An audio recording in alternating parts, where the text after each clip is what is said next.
Jeg hedder Torben Balle Petersen, og jeg er behandler og psykoterapeut i Dyskon Alkoholbehandlinger.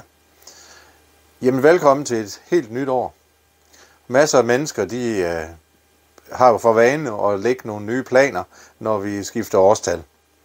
Og det oplever vi jo også i forhold til et eventuelt overforbrug af alkohol eller misbrug af alkohol, at mange siger, at her er anledningen faktisk til, at jeg lige kunne begynde at anlægge en anden adfærd omkring alkohol. Vi ved jo, at alkohol ødelægger masser af liv hver eneste dag, og ødelægger mange familier, og mange børn vokser også op, hvor der er et alt for stort forbrug af alkohol.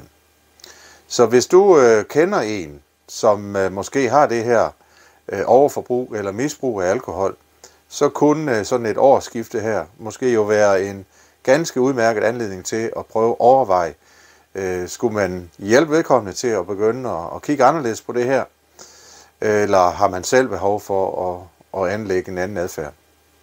Hvis du gerne vil tale med nogen om det, vi ved godt, det kan være svært at tale med nogen, man har meget tæt på, jamen så er du meget velkommen til at ringe til vores rådgivningslinje, som er åben 24/7, 365 dage om året, på 70 20 55 01. Vi sidder egentlig klar. Vi har alle sammen haft det her problem tæt inde på livet, så vi er lidt ufarlige at snakke med. Men vi vil gerne give dig god råd til, hvordan du kan starte et nyt år op, og så få ændret de ting, der måske har spændt ben for dig indtil nu. Så du er meget velkommen. Giv os et kald. Lad os få en snak på 70 20 55 01.